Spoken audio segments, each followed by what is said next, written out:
നമസ്കാരം, എല്ലാവർക്കും പുതിയൊരു ക്ലാസ്സിലോട്ട് ഒരിക്കൽ കൂടി സ്വാഗതം. ഇന്നത്തെ ക്ലാസ് നമ്മൾ ഡിസ്കസ് ചെയ്യാനായിട്ട് പോകുന്നത് what you mean by financial planning and what are the type of financial planning. Financial planning നടത്തുമ്പോൾ എന്തൊക്കെ കാര്യങ്ങൾ നമ്മൾ ശ്രദ്ധിക്കണം, എവിടെയൊക്കെ നമ്മൾ പ്ലാൻ ചെയ്യണം എന്നുള്ളതിനെ കുറിച്ചാണ് ഇന്നത്തെ ക്ലാസ്സിൽ ഡിസ്കസ് ചെയ്യുന്നത്. അപ്പോൾ നമ്മുടെ 4-year UG പ്രോഗ്രാമിന്റെ ഭാഗമായിട്ടുള്ള basic finance for daily life എന്ന് പറയുന്ന സബ്ജക്റ്റിനകത്ത് ടോപ്പിക്കാണ് ഇന്ന് നമ്മൾ ഡിസ്കസ് ചെയ്യുന്നത്. അപ്പം സമയം കളയേണ്ട, എന്താണ് ഫിനാൻഷ്യൽ പ്ലാനിംഗ് എന്ന് നോക്കാം. What is financial planning? Financial planning is a process that help in managing your financial resources to achieve your long-term or short-term goals. ഇപ്പോൾ financial planning it is A continuous process. ഇത് ഒരു never ending process ആണ്. നമ്മൾ continue ചെയ്തുകൊണ്ടേയിരിക്കുന്ന ഒരു process ആണ്. എന്തിനാണ് നമ്മൾ ഇത് കണ്ടിന്യൂ ചെയ്യുന്നത്? Help in managing your financial resource. നമ്മുടെ ഫിനാൻഷ്യൽ റിസോഴ്സിനെ നമുക്ക് എഫക്റ്റീവ് ആയിട്ട് മാനേജ് ചെയ്യണമെങ്കിൽ ഫിനാൻഷ്യൽ പ്ലാനിങ് ആവശ്യമാണ്. കാരണം നമുക്ക് വേരിയസ് സോഴ്സിൽ നിന്ന് ഇൻകം വന്നിരിക്കാം. നമ്മുടെ സാലറിയിൽ നിന്ന് ഇൻകം കിട്ടാം, അഗ്രികൾച്ചറൽ ഇൻകം ഉണ്ടായിരിക്കാം, ബിസിനസ് ഇൻകം ഉണ്ടായിരിക്കാം, പ്രൊഫഷണൽ ഇൻകം ഉണ്ടായിരിക്കാം, ചിലപ്പോൾ ഒന്നിലധികം സോഴ്സിൽ നമുക്ക് ഇൻകം വന്നിരിക്കാം. അപ്പൊ നമുക്ക് എന്താണ് ഈ കിട്ടുന്ന ഇൻകത്തിനെ മുഴുവൻ സ്പെൻഡ് ചെയ്ത് തീർക്കുക എന്ന് പറയുന്നതല്ല എഫക്റ്റീവ് ഫിനാൻഷ്യൽ മാനേജ്മെന്റ് എന്ന് പറയുന്നത്. അപ്പൊ നമ്മുടെ ഫിനാൻസിനെ നമുക്കൊന്ന് പ്ലാൻ ചെയ്യണം. അതിനുവേണ്ടി നമ്മൾ എന്ത് ചെയ്യുന്നു? ഫിനാൻഷ്യൽ പ്ലാനിങ്ങിനെ കുറിച്ച് കൂടുതലായിട്ട് അറിയണം. അപ്പൊ it is a process that help in managing your financial resource. നമ്മുടെ ഫിനാൻഷ്യൽ റിസോഴ്സിനെ നമ്മൾ എന്ത് ചെയ്യണം? മാനേജ് ചെയ്യണം to achieve your long time or short time goals. നമ്മുടെ ഇമ്മീഡിയറ്റ് ഫ്യൂച്ചറിൽ നടത്തേണ്ട എന്നാണ് ചില ഗോളുകൾ കാണും, ചില ഷോർട്ട് ടൈം ഗോളുകൾ കാണും, ചില മീഡിയം ടൈം ഗോളുകൾ കാണും, ചില ലോങ് ടൈം ഗോളുകൾ കാണും. ഇത് നമ്മൾ എന്താണ് ഈ ഫിനാൻഷ്യൽ പ്ലാനിങ്ങിലൂടെ അറ്റൈൻ ചെയ്യുക. അതാണ് നമ്മൾ ഫിനാൻഷ്യൽ പ്ലാനിങ് കൊണ്ട് ഉദ്ദേശിക്കുന്നത്. നമുക്കൊരു വീട് വെക്കണം, നമുക്കൊരു 50 ലക്ഷം രൂപ ആവശ്യമാണ്. നമുക്കൊരു വണ്ടി മേടിക്കണം, ഒരു 15 ലക്ഷം രൂപ ആവശ്യമാണ്, അല്ലെങ്കിൽ 20 ലക്ഷം രൂപ നമുക്ക് ആവശ്യമാണ്. അല്ലെങ്കിൽ നമുക്ക് എന്താണ് ഇമ്മീഡിയറ്റ് ആയിട്ട് ഒരു സ്ഥലം മേടിക്കണം. സോ ഇതിനൊക്കെ നമുക്ക് ഫിനാൻസ് ആവശ്യമാണ്. പക്ഷെ നമ്മുടെ കയ്യിൽ ഫിനാൻസ് ഇല്ല. സാലറി കിട്ടുന്നു, അല്ലെങ്കിൽ ഇൻകം വരുന്നു, ഇൻകം തീരുന്നു. അപ്പൊ നമ്മുടെ ഈ ഷോർട്ട് ടൈം ആയിട്ടുള്ള, മീഡിയം ടൈം ആയിട്ടുള്ള, ലോങ് ടൈം ആയിട്ടുള്ള ഗോളുകൾ അറ്റൈൻ ചെയ്യണമെങ്കിൽ നമ്മുടെ ഈ കിട്ടുന്ന ഫിനാൻഷ്യൽ റിസോഴ്സിനെ നമ്മൾ ഏറ്റവും എഫക്റ്റീവ് ആയിട്ട്, പ്രൊഡക്റ്റീവ് ആയിട്ട് മാനേജ് ചെയ്യാൻ പറ്റണം. അതാണ് ഫിനാൻഷ്യൽ പ്ലാനിങ് കൊണ്ട് ഉദ്ദേശിക്കുന്നത്. Financial planning is a process. Look at your financial situation to find the strategy to meet your goal. അപ്പൊ അതിനുവേണ്ടി നമ്മൾ ആദ്യം ചെയ്യേണ്ടതാണ് നമ്മുടെ കറണ്ട് ഫിനാൻഷ്യൽ സിറ്റുവേഷൻ ഒന്ന് അനലൈസ് ചെയ്യുക. നമുക്ക് എവിടെ നിന്നൊക്കെയാണ് ഇൻകം വരുന്നത്, നമ്മുടെ സ്പെൻഡിങ് എങ്ങനെയൊക്കെയാണ്, ഏതൊക്കെ സ്ഥലങ്ങളിലോട്ടാണ് എന്റെ പൈസ ഡിസ്ട്രിബ്യൂട്ട് ആയി പോകുന്നത്, എനിക്ക് ഓവർ സ്പെൻഡിങ് ഉണ്ടോ, അണ്ടർ സ്പെൻഡിങ് ആണോ നടക്കുന്നത്, അല്ലെങ്കിൽ ഞാൻ എന്താണ് ഡെപ്റ്റ് ബോറോ ചെയ്തിട്ടുണ്ടോ, കടമായിട്ട് പൈസ എടുത്തിട്ടുണ്ടോ, ലോൺ എത്രയുണ്ട്, ഇതിനെ കുറിച്ചൊക്കെ എന്താണ് ഒന്ന് അനലൈസ് ചെയ്യുക. എന്നിട്ട് എന്ത് ചെയ്യുക? ഈ അനാലിസിസിന്റെ ബേസിൽ നമ്മൾ ഒരു സ്ട്രാറ്റജി ഡെവലപ്പ് ചെയ്യുക ടു മീറ്റ് യുവർ ഗോൾസ്. നമ്മുടെ ഗോളിനെ നമുക്ക് അറ്റൈൻ ചെയ്യാൻ വേണ്ടി നമ്മൾ കുറച്ച് സ്ട്രാറ്റജീസ് ഡെവലപ്പ് ചെയ്യുക. നമ്മുടെ ചുറ്റുപാടുമുള്ള ആൾക്കാരെ നോക്കി കഴിഞ്ഞാൽ നമുക്കറിയാം എല്ലാവർക്കും ഒരേ സോഴ്സ് ഓഫ് ഇൻകം അല്ല. കിട്ടുന്ന ഇൻകം വേരി ചെയ്തുകൊണ്ടേയിരിക്കും. എല്ലാവർക്കും ഒരേ ഇൻകം ആണ് കിട്ടുന്നതെങ്കിൽ ഈ പ്രശ്നമില്ല. എല്ലാവർക്കും വേരിയസ് ഇൻകം ആണ് കിട്ടിക്കൊണ്ടിരിക്കുന്നത്, അല്ലെങ്കിൽ അതിന്റെ എമൗണ്ട് വ്യത്യാസമുണ്ട്. സോ അപ്പൊ അതുകൊണ്ട് നമുക്ക് എന്താണ് ഓരോ ആൾക്കാരും അവരുടെ ഫിനാൻഷ്യൽ പ്ലാനിങ്ങുകൾ സെറ്റ് ചെയ്യേണ്ടതായിട്ടുണ്ട്, സ്ട്രാറ്റജീസ് ഡെവലപ്പ് ചെയ്യേണ്ടതുണ്ട്. അപ്പൊ it can support your needs and help you save a money. അപ്പൊ അങ്ങനെ ഫിനാൻഷ്യൽ പ്ലാനിങ് നടത്തിയാൽ നമുക്ക് എന്ത് ചെയ്യും? പൈസ സേവ് ചെയ്യാനായിട്ട് സാധിക്കും.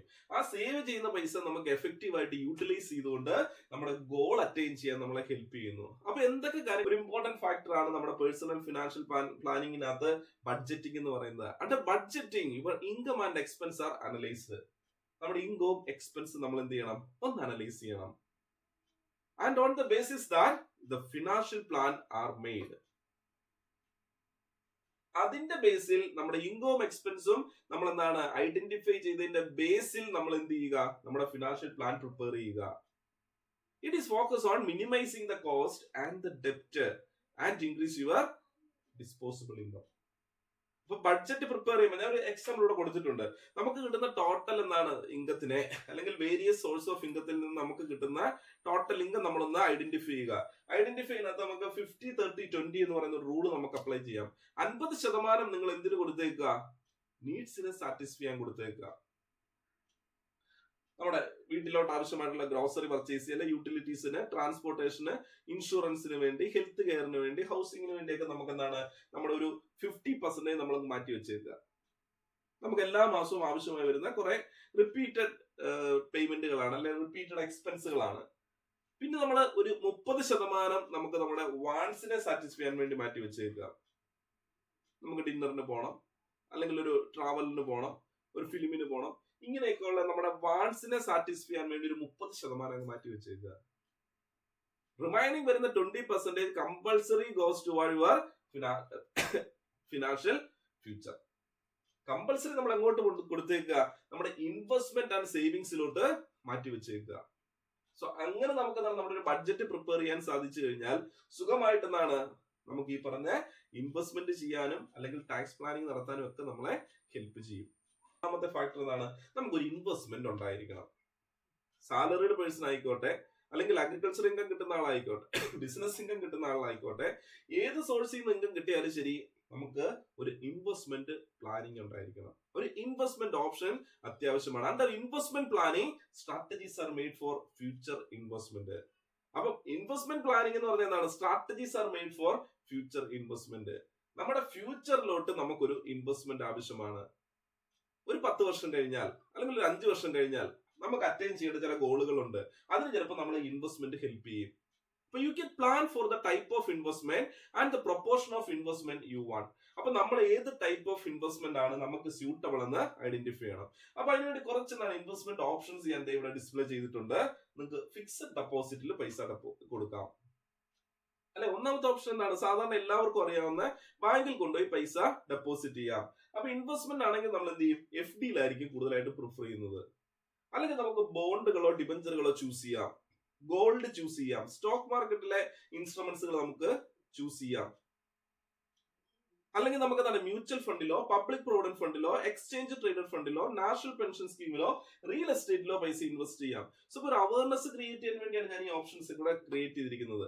അപ്പൊ ധാരാളം ഓപ്ഷൻസ് മാർക്കറ്റിൽ അവൈലബിൾ ആണ്. അതിൽ കുറച്ച് ഓപ്ഷൻസ് ആണ് നമ്മളോട് ലിസ്റ്റ് ചെയ്തിരിക്കുന്നത്. അപ്പൊ ഫസ്റ്റ് സ്റ്റെപ്പിൽ നമ്മൾ എന്ത് ചെയ്യണം? നമ്മുടെ ഇൻവെസ്റ്റ്മെന്റ് പ്ലാനെ കുറിച്ച് തീരുമാനം എടുക്കുക.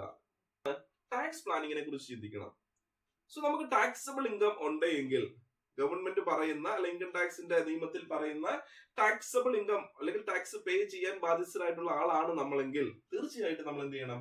ടാക്സ് പ്ലാനിങ്ങിനെ കുറിച്ച് ചിന്തിക്കണം. അനാവശ്യമായിട്ട് നമ്മൾ കൊടുക്കുന്ന ടാക്സ് പേയ്മെന്റുകൾ നമുക്ക് റെഡ്യൂസ് ചെയ്യാനും അതുവഴി നമുക്ക് ആ പൈസ എഫക്റ്റീവ് ആയിട്ട് മറ്റ് സ്ഥലങ്ങളിലോട്ട് ചാനലൈസ് ചെയ്യാനും സാധിക്കും. അപ്പൊ financial planning also help in solving your tax issue. ടാക്സുമായിട്ട് ബന്ധപ്പെട്ടുള്ള പല പ്രശ്നങ്ങളും നമുക്ക് ഒഴിവാക്കാം. Under tax planning the financial strategies are made to decrease the tax liability. അപ്പൊ ടാക്സ് ലയബിലിറ്റി നമുക്ക് റെഡ്യൂസ് ചെയ്യാനായിട്ട് സാധിക്കും. For the maximum tax savings you can plan invest in a fixed deposit, national pension scheme, public provident fund etcetera. So അപ്പൊ നമ്മൾ അങ്ങനെ save ചെയ്യുന്ന പൈസ നമുക്ക് മറ്റൊരു സ്ഥലത്ത് ഇൻവെസ്റ്റ്മെന്റ് ആയിട്ട് നമുക്ക് മാറ്റാം, അല്ലെങ്കിൽ സേവിങ്സ് ആക്കി മാറ്റാനായിട്ട് സാധിക്കും. അപ്പൊ ടാക്സ് സേവ് ചെയ്യാൻ പറ്റുന്ന ഒരു സാലറിഡ് പേഴ്സണെ സംബന്ധിച്ചിടത്തോളം ടാക്സ് സേവ് ചെയ്യാൻ പറ്റുന്ന കുറച്ച് ഓപ്ഷൻസ് ഇവിടെ ഡിസ്പ്ലേ ചെയ്തിട്ടുണ്ട്. നാഷണൽ പെൻഷൻ സ്കീമിൽ നിങ്ങൾക്ക് പൈസ ഡെപ്പോസിറ്റ് ചെയ്യാം. അല്ലെങ്കിൽ നിങ്ങൾക്ക് ഹൗസ് റെന്റ് അലവൻസ് നിങ്ങൾക്ക് ലഭിക്കുന്നതാണ്. ദെൻ പ്രൊവിഡന്റ് ഫണ്ടിനകത്ത് പൈസ ഡെപ്പോസിറ്റ് ചെയ്യാം. ലൈഫ് ഇൻഷുറൻസിന്റെ പ്രീമിയം നമുക്ക് എടുക്കാം. എംപ്ലോയീസ് പ്രൊവിഡന്റ് ഫണ്ട് നമുക്ക് എടുക്കാം. യൂണിറ്റ് ലിങ്ക്ഡ് ഇൻഷുറൻസ് പോളിസീസ് നമുക്ക് പ്രിഫർ ചെയ്യാം. സോ ഇങ്ങനെയുള്ള ഓപ്ഷൻസ് ഒക്കെ നമ്മൾ സെലക്ട് ചെയ്ത ഒരു സാലറീഡ് പേഴ്സൺ ആണ്, ടാക്സ് കൊടുക്കാൻ നമുക്ക് സാധ്യതയുള്ള ആളാണ് എങ്കിൽ നമുക്ക് തീർച്ചയായിട്ടും ടാക്സിനെ പ്ലാൻ ചെയ്യാൻ ഇതുപോലെയുള്ള ഇൻവെസ്റ്റ്മെന്റ് ഓപ്ഷനിൽ നമ്മൾ പൈസ ഡെപ്പോസിറ്റ് ചെയ്യുക. അല്ലെങ്കിൽ ഇതുപോലുള്ള ഓപ്ഷൻസ് ചൂസ് ചെയ്ത് കഴിഞ്ഞാൽ ടാക്സിനകത്ത് ഡിഡക്ഷൻസ് നമുക്ക് അനുവദീയമാണ്. ആ ഡിഡക്ഷൻ വഴി നമ്മുടെ ടാക്സ് ലയബിലിറ്റി നമുക്ക് റെഡ്യൂസ് ചെയ്യാനായിട്ട് സാധിക്കും. അപ്പൊ കിട്ടുന്ന പൈസ നമ്മൾ എല്ലാം തൊട്ടുമുന്നേ കണ്ട ഇൻവെസ്റ്റ്മെന്റിലോട്ട് ഇട്ടിട്ട് കാര്യമില്ല. ടാക്സ് കൊടുക്കാൻ ബാധ്യസ്ഥരാണെങ്കിൽ ഈ ടാക്സ് ബെനിഫിറ്റ് കിട്ടുന്ന കുറച്ച് ഇൻവെസ്റ്റ്മെന്റ് അവന്യൂസ് ഉണ്ട്. ആ ഇൻവെസ്റ്റ്മെന്റ് അവന്യൂസിൽ കൂടി പൈസ ഡെപ്പോസിറ്റ് ചെയ്യുക. പബ്ലിക് പ്രൊവിഡന്റ് ഫണ്ടിലോ അല്ലെങ്കിൽ ഹൗസ് റെന്റ് അലവൻസ് പോലെയുള്ള കാര്യങ്ങൾ നമുക്ക് ഡിഡക്ഷൻ അനുവദിക്കാം. നാഷണൽ പെൻഷൻ സ്കീമിൽ നമ്മൾ പൈസ ഇട്ടാൽ നമുക്ക് ഡിഡക്ഷൻ അനുവദിക്കാം. LIC ഇൻഷുറൻസ് പ്രീമിയം നമുക്ക് ഡിഡക്ഷൻ അനുവദീയമാണ്.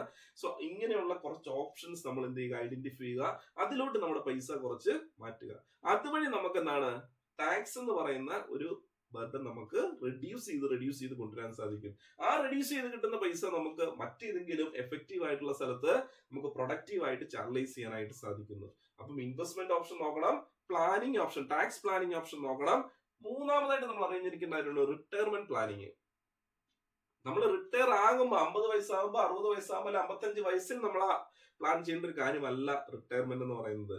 ഏണിങ്സ് എപ്പം വന്ന് തുടങ്ങുന്നോ അപ്പോഴേ റിട്ടയർമെന്റ് പ്ലാനിനെ കൂടി നമ്മൾ കൺസിഡർ ചെയ്യണം. Under retirement planning the strategies are made to ensure you enter rich. At the time of retirement you need a huge corpus to fund your life style. അല്ലെ, അപ്പൊ നമുക്ക് retire ആകുന്ന സമയത്ത് നമുക്കൊരു ഇൻകം ഉണ്ടാകണം, ഒരു ലംസം എമൗണ്ട് നമുക്ക് കിട്ടണം, അല്ലെങ്കിൽ മന്ത്ലി നമുക്ക് ഒരു ഇൻട്രസ്റ്റ് കിട്ടുന്ന രീതിയിൽ, അല്ലെങ്കിൽ ഇയർലി നമുക്ക് ഒരു എമൗണ്ട് കിട്ടുന്ന രീതിയിൽ, നമ്മുടെ ഹെൽത്തുമായിട്ട് ബന്ധപ്പെട്ടിട്ടുള്ള കാര്യങ്ങൾ പ്രൊട്ടക്ട് ചെയ്യുന്നതിന് വേണ്ടിയൊക്കെ നമുക്ക് എന്താണ് കുറച്ച് പൈസ ആവശ്യമാണ്. അപ്പൊ ഓൾഡ് ഏജിലോട്ട് പൈസയ്ക്ക് വേണ്ടി നമ്മൾ ഇന്നേ പ്ലാൻ ചെയ്യേണ്ടതായിട്ടുണ്ട്. And the retirement planning help achieve it will help you estimate the amount you would need to retire and how much you should invest in make it possible. അപ്പൊ നമുക്ക് റിട്ടയർ ആവുന്ന സമയത്ത് നമ്മുടെ എന്താണ് ആഗ്രഹങ്ങൾ എന്താണ്, നമ്മുടെ ലോങ് ടൈം എന്താണ് ഒബ്ജക്റ്റീവാ. റിട്ടയർമെന്റ് എന്ന് പറയുന്നത് നമുക്ക് ജോലി കിട്ടി പിറ്റേ ദിവസം നടക്കുന്ന കാര്യമല്ല, അതൊരു ലോങ് ടൈം ഒബ്ജക്റ്റീവ്സാ. ആ ലോങ് ടൈം ഒബ്ജക്റ്റീവിനെ നമുക്ക് അറ്റൈൻ ചെയ്യാനായിട്ട് നമുക്ക് ധാരാളം ഓപ്ഷൻസ് ഇവിടെ അവൈലബിൾ ആണ്. 401k പ്ലാൻ എന്ന് പറയുന്നത് എന്താണ്, റിട്ടയർമെന്റ് പ്ലാനുകളുണ്ട്, അല്ലെങ്കിൽ എന്താണ് ഈ ലിസ്റ്റ് ചെയ്തിരിക്കുന്ന കുറെ ഓപ്ഷൻസ് നമുക്കുണ്ട്. പെൻഷൻ പ്ലാനുകൾ ധാരാളം ഉണ്ട്. അപ്പൊ ഇങ്ങനെയുള്ള എന്താണ് പ്ലാനുകളെല്ലാം നമ്മളൊന്ന് അനലൈസ് ചെയ്യുക. അതിന്റെ ബെനിഫിറ്റ്സ് എന്താണ്, അതിന്റെ അഡ്വാൻറ്റേജസ് ഉണ്ടോ എന്താണ്. ഞാനൊരു സാലറിഡ് പേഴ്സൺ ആണ്, എനിക്ക് എന്തൊക്കെ ഇൻവെസ്റ്റ്മെന്റ് പ്ലാനുകൾ അല്ലെ എന്തൊക്കെ റിട്ടയർമെന്റ് പ്ലാനുകൾ ചൂസ് ചെയ്യാൻ പറ്റും. ഞാനൊരു ഓർഡിനറി ലേമാൻ ആണെങ്കിൽ എനിക്ക് എന്തൊക്കെ കാര്യങ്ങൾ ചെയ്യാൻ പറ്റും. ഇതിനെ കുറിച്ചൊക്കെ നമ്മൾ എന്താണ് ഡീറ്റെയിൽ ആയിട്ട് നോക്കുക. എന്നിട്ട് എന്താണ് ഏറ്റവും ബെസ്റ്റ് ആയിട്ടുള്ള റിട്ടയർമെന്റ് പ്ലാൻ കൂടി നമ്മൾ പ്രിപ്പയർ ചെയ്ത് വെക്കുക. ദെൻ നെക്സ്റ്റ് വൺ എന്ന് പറയുന്നതാണ് പലപ്പോഴും നമ്മൾ ഇഗ്നോർ ചെയ്യുന്ന ഒരു കാര്യമാണ്. നമ്മൾ വാഹനങ്ങൾക്ക് ഇൻഷുറൻസ് എടുക്കാറുണ്ട്, പക്ഷെ നമ്മൾ ലൈഫിന് പലപ്പോഴും ഇൻഷുറൻസ് എടുക്കാറില്ല, അല്ല ഹെൽത്തിന് ഇൻഷുറൻസ് എടുക്കാറില്ല. അപ്പൊ നമ്മുടെ ഫിനാൻഷ്യൽ പ്ലാനിങ് അതൊരു മോസ്റ്റ് ഇമ്പോർട്ടന്റ് ഫാക്ടർ തന്നെയാണ് ഇൻഷുറൻസ് പ്ലാനിങ് എന്ന് പറയുന്നത്. Insurance provide the financial assistance in times of emergency. ഒരു എമർജൻസി വരുമ്പോൾ, ഒരു ഹോസ്പിറ്റലൈസേഷൻ കേസ് വന്നു, സോ നമുക്ക് സാധ്യതയുള്ള ഒരു ഫിനാൻഷ്യൽ ലോസ് എന്ന് പറയുന്ന ഒരു റിസ്ക് നമ്മുടെ മുന്നിലുണ്ട്. ആ റിസ്കിനെ നമുക്ക് ഓവർകം ചെയ്യാനായിട്ട് നമുക്ക് എന്ത് ഹെൽപ്പ് ചെയ്യുന്നുണ്ട്, ഇൻഷുറൻസുകൾ ഹെൽപ്പ് ചെയ്യാറുണ്ട്. അപ്പൊ insurance planning help you identify the type of insurance you require and how much your insurance should cover. അപ്പൊ നമ്മൾ എന്ത് ചെയ്യണം, ഒരു ഇൻഷുറൻസ് പ്ലാനെ കുറിച്ച് മനസ്സിലാക്കിയെടുക്കുക. ലൈഫ് ഇൻഷുറൻസ് പ്ലാനുകളുണ്ട്, different type of life insurance പ്ലാനുകളുണ്ട്, ടാക്സ് ബെനിഫിറ്റുകൾ കിട്ടുന്ന ലൈഫ് ഇൻഷുറൻസ് പ്ലാനുകളുണ്ട്. അപ്പൊ അങ്ങനെയുള്ള ടാക്സ് ബെനിഫിറ്റ് കിട്ടുന്ന പ്ലാനുകളിൽ നമ്മൾ ഇൻവെസ്റ്റ് ചെയ്ത് കഴിഞ്ഞാൽ തീർച്ചയായിട്ടും നമ്മുടെ ടാക്സ് ലൈബിലിറ്റി കുറയ്ക്കാൻ പറ്റും. ടാക്സ് പ്ലാനിങ് നമ്മളെ ഹെൽപ്പ് ചെയ്യാറുണ്ട്. അതിനകത്ത് നമുക്ക് എന്താണ് ബോണസ് കിട്ടുന്ന കേസുകളുണ്ട്, മച്യൂരിറ്റി ബെനിഫിറ്റ് കിട്ടുന്ന കേസുകളുണ്ട്, അല്ലെങ്കിൽ എന്താണ് ലംസം എമൗണ്ട് കിട്ടുന്ന കേസുകളുണ്ട്. അപ്പൊ ഇങ്ങനെ ഡിഫറെന്റ് ടൈപ്പ് ഓഫ് പോളിസീസ് ഉണ്ട്. അതുപോലെ ജനറൽ ഇൻഷുറൻസിലോട്ട് വന്നു കഴിഞ്ഞാൽ അവിടെ നമുക്ക് എന്താണ് ഹെൽത്ത് ഇൻഷുറൻസ് ഉണ്ട്, ഫയർ ഇൻഷുറൻസ് ഉണ്ട്, മറൈൻ ഇൻഷുറൻസ് ഉണ്ട്, ആക്സിഡന്റ് ഇൻഷുറൻസ് ഉണ്ട്, തുടങ്ങി ധാരാളം ടൈപ്പ് ഓഫ് ഇൻഷുറൻസ് ഉണ്ട്. അപ്പൊ ഈ ഇൻഷുറൻസുകളെ കുറിച്ചൊക്കെ അറിയുക. ഇതിൽ എനിക്ക് ഏറ്റവും സ്യൂട്ടബിൾ ആയിട്ടുള്ള ഇൻഷുറൻസ് പോളിസീസ് ഏതൊക്കെയാണ്, എനിക്കൊരു ഇൻവെസ്റ്റ്മെന്റ് ആയിട്ടോ ഒരു എന്താണ് ഫിനാൻഷ്യൽ പ്രൊട്ടക്ഷന് വേണ്ടിയോ അല്ലെങ്കിൽ എന്താണ് എന്റെ ഹെൽത്ത് പ്രൊട്ടക്ഷന് വേണ്ടിയോ അങ്ങനെ എന്തിനു വേണ്ടിയാണോ ഞാൻ ഇൻഷുറൻസ് പ്ലാൻ ചെയ്യുന്നത് അതിന് പറ്റുന്ന പോളിസി ഏതാണെന്ന് ഐഡന്റിഫൈ ചെയ്തിട്ട് അതിൽ ഞാൻ പൈസ എന്ത് ചെയ്യുക, ഇൻവെസ്റ്റ് ചെയ്യുക. അപ്പൊ അങ്ങനെ ഇൻഷുറൻസ് പ്ലാനിങ് നടത്തി കഴിഞ്ഞാൽ സ്വാഭാവികമായിട്ട് നമുക്ക് എന്താണ് നമ്മുടെ ഒരു എമർജൻസി സിറ്റുവേഷൻ വന്ന ഫിനാൻഷ്യൽ ലോസ് ഉണ്ടാകുന്ന നമുക്ക് കുറയ്ക്കാനായിട്ട് സാധിക്കുന്നു. നെക്സ്റ്റ് ഒരു കേസാണ് എഡ്യൂക്കേഷൻ ദ ഫണ്ടിങ് പ്ലാനിങ്. എഡ്യൂക്കേഷന് വേണ്ടി പൈസ മാറ്റി വെക്കുക.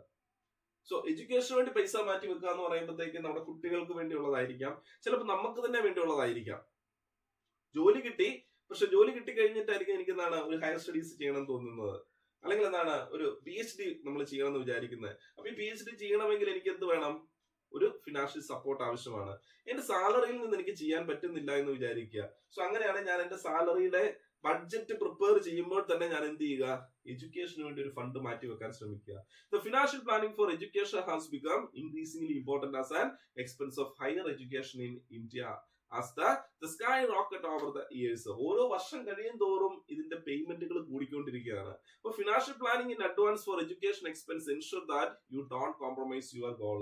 അപ്പൊ എന്റെ ഒരു ഗോളാണ് എനിക്ക് എന്താണ് ഒരു PG ചെയ്യണം, അല്ലെങ്കിൽ ഒരു PGയും കൂടെ ചെയ്യണം, അല്ലെങ്കിൽ ഒരു PhD എനിക്ക് കരസ്ഥമാക്കണം, അല്ലെങ്കിൽ MPhil ചെയ്യണം. ഇങ്ങനെയുള്ള എന്റെ എന്താണ് എന്റെ എഡ്യൂക്കേഷൻ നീഡ്സിനെ എനിക്ക് സാറ്റിസ്ഫൈ ചെയ്യണം. പക്ഷെ ഒറ്റ റെസ്ട്രിക്ഷനേ ഉള്ളൂ എനിക്ക്, അല്ലെങ്കിൽ ഒറ്റ ലിമിറ്റേഷനേ ഉള്ളൂ, കയ്യിൽ ഫണ്ടില്ല. സോ അതുകൊണ്ട് എന്റെ ഗോളിനെ ഞാൻ എന്താണ് പോസ്റ്റ്പോൺ ചെയ്ത് കൊണ്ടുപോവുകയാണ്. പക്ഷെ എന്റെ ഫിനാൻഷ്യൽ പ്ലാനിങ്ങിൽ എഡ്യൂക്കേഷൻ ഫണ്ടിങ് എന്ന് പറയുന്നത് ഒരു പോയിന്റായി ഞാൻ കൺസിഡർ ചെയ്താൽ, ഒരു ഗോളായി ഞാൻ കൺസിഡർ ചെയ്ത് കഴിഞ്ഞാൽ തീർച്ചയായിട്ടും ഞാൻ എന്ത് ചെയ്യും, അതിനു വേണ്ടി പൈസ മാറ്റി വെക്കാൻ ശ്രമിക്കും. സോ എന്താണ് whether it is for a child college education or your own academic aspirations, education funding plan help you and accumulate the fund for future educations. So financial planning നമ്മൾ അടുത്തായിട്ട് ശ്രദ്ധിക്കുന്ന ഒരു കാര്യമാണ് എസ്റ്റേറ്റ് പ്ലാനിങ് എന്ന് പറയുന്നത്. So estate planning basically a financial plan that help you pass your assets smoothly to your loved one after your death. സ്വാഭാവികമായിട്ടും നമ്മളെന്താണ് ഈ ഇൻവെസ്റ്റ്മെന്റ് നടത്തി അല്ലെങ്കിൽ സേവിങ്സ് നടത്തി നമ്മളെന്താണ് ടാക്സ് പ്ലാനിങ് നടത്തി നമ്മളെന്താണ് ഒരു 50 വയസ്സ് 60 വയസ്സ് ഒക്കെ കഴിയുമ്പോഴത്തേക്ക് സ്വാഭാവികമായിട്ടും നമുക്കെന്താണ് വെൽത്ത് ക്രിയേഷൻ പോസിബിൾ ആകും. അപ്പൊ അങ്ങനെ നമ്മൾ വെൽത്ത് ക്രിയേറ്റ് ചെയ്ത് കഴിയുമ്പോഴത്തേക്ക് ഈ വെൽത്ത് ഒക്കെ നമ്മുടെ മരണശേഷം ആർക്ക് കൊടുക്കണം എന്നുള്ളതിനെ കുറിച്ച് കൂടി നമ്മൾ എന്ത് ചെയ്യണം, ഫിനാൻഷ്യൽ പ്ലാനിങ്ങിൽ നോക്കണം. അപ്പൊ അത് ഏറ്റവും സ്മൂത്ത് ആയിട്ട് ചെയ്യാനായിട്ട് എന്ത് ചെയ്യാനായിട്ട് സാധിക്കും? Making A bill is an important part of estate planning. അതായത് നമ്മൾ എന്താണ് ബില്ല് എഴുതി വെക്കുക. അപ്പൊ നമ്മൾ കൊടുക്കാൻ ഉദ്ദേശിക്കുന്ന നമ്മുടെ ലവ്ഡ് വൺ ആരാണോ അവരുടെ പേര് നമ്മൾ എന്താണ് ഒരു പ്രമാണം എഴുതി വെക്കുക. The part of estate planning as it help in avoiding the family the faults regarding to the property or asset. It gives the roadmap regarding the distribution of assets among the family members after your death. അപ്പൊ മരണശേഷം എന്റെ സ്വത്തിനെ സംബന്ധിച്ച് ഒരു തർക്കം ഉണ്ടാകാതിരിക്കണമെങ്കിൽ തീർച്ചയായിട്ടും എനിക്ക് estate പ്ലാനിങ്ങും കൂടി എന്റെ ഫിനാൻഷ്യൽ പ്ലാനിങ്ങിൽ ഉൾപ്പെടുത്തണം. എന്തൊക്കെ ആർക്കൊക്കെ കൊടുക്കണം എന്നുള്ളതിനെ കുറിച്ച് നമ്മൾ ഉൾപ്പെടുത്തിയിരിക്കണം. അപ്പൊ അതുകൂടെ നമ്മൾ എന്താണ് ഒന്ന് കോൺസെൻട്രേറ്റ് ചെയ്താൽ, അതിന് കൂടെ നമ്മൾ എന്താണ് ഇമ്പോർട്ടൻസ് കൊടുത്തു കഴിഞ്ഞാൽ കുറച്ചുകൂടെ നമ്മുടെ ഫിനാൻഷ്യൽ പ്ലാനിങ് മാറും. സോ പറയുന്നതാണ് വെൽത്ത് ക്രിയേഷനെ പറ്റിയാണ് പറയുന്നത്. വെൽത്ത് ക്രിയേഷന് ശരിക്കും എന്താ ഉദ്ദേശിക്കുന്നത്? The financial also help in wealth creation through effective budgeting. നമ്മൾ ബഡ്ജറ്റിംഗ് എഫക്റ്റീവ് ആണെങ്കിൽ നമ്മുടെ നീഡ്സിന് വേണ്ടിയും വാണ്ട്സിന് വേണ്ടിയും സേവിങ്സിന് വേണ്ടിയും ഇൻവെസ്റ്റ്മെന്റിന് വേണ്ടിയും നമ്മൾ എന്താണ് ഏറ്റവും നല്ല രീതിയിൽ എന്താണ് ഒരു ബഡ്ജറ്റ് ക്രിയേറ്റ് ചെയ്ത് കഴിഞ്ഞാൽ അതുവഴി നമുക്ക് എന്ത് ചെയ്യാൻ പറ്റും? വെൽത്ത് ക്രിയേഷൻ പോസിബിൾ ആയി മാറും. It help you to track your income and expense. അതിനുവേണ്ടി നമുക്ക് എന്താണ് ഇൻകവും എക്സ്പെൻസ് നമ്മളൊന്ന് ട്രാക്ക് ചെയ്യുക.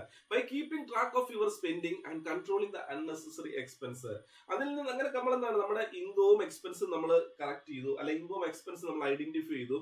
അതിൽ നിന്ന് അൺനെസസറി ആയിട്ടുള്ള ചില എക്സ്പെൻസുകൾ നമുക്ക് എന്ത് ചെയ്യാം ആക്കിക്കൊണ്ട് ആ പൈസ നമുക്ക് surplus for the investment.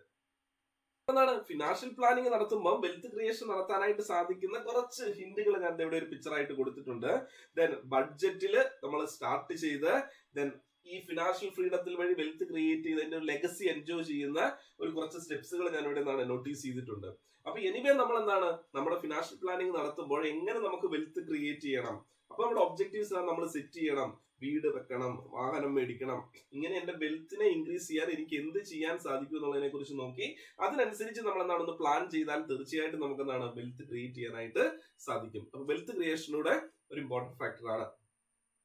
So ഇന്നത്തെ ക്ലാസ് നമ്മൾ ഡിസ്കസ് ചെയ്തത് what mean by financial planning, അല്ലെങ്കിൽ what are the type of financial planning, അല്ലെങ്കിൽ ഫിനാൻഷ്യൽ പ്ലാനിങ് നമ്മൾ നടത്തുമ്പോൾ ശ്രദ്ധിക്കേണ്ട കുറച്ച് കാര്യങ്ങളാണ് പറഞ്ഞിരുന്നത്. ഇൻകം എക്സ്പെൻസ് പേഴ്സണൽ ഫിനാൻസിനെ സംബന്ധിച്ച് നിങ്ങൾ ഈ പറഞ്ഞ കാര്യങ്ങളിലൊക്കെ നിങ്ങൾ എന്താണ് ഒരു ശ്രദ്ധ ചെലുത്തുക. അതിന്റെ ഡിഫറെന്റ് ഓപ്ഷൻസിനെ കുറിച്ച് ചിന്തിക്കുക. അതുവഴി എന്താണ് ഏറ്റവും നല്ലൊരു ഫിനാൻഷ്യൽ പ്ലാൻ തയ്യാറാക്കാനായിട്ട് സാധിക്കുക. അപ്പൊ വീണ്ടും പുതിയൊരു വീഡിയോ ആയിട്ട് കണ്ടുമുട്ടാം. അതുവരെ എല്ലാവർക്കും നന്ദി, നമസ്കാരം.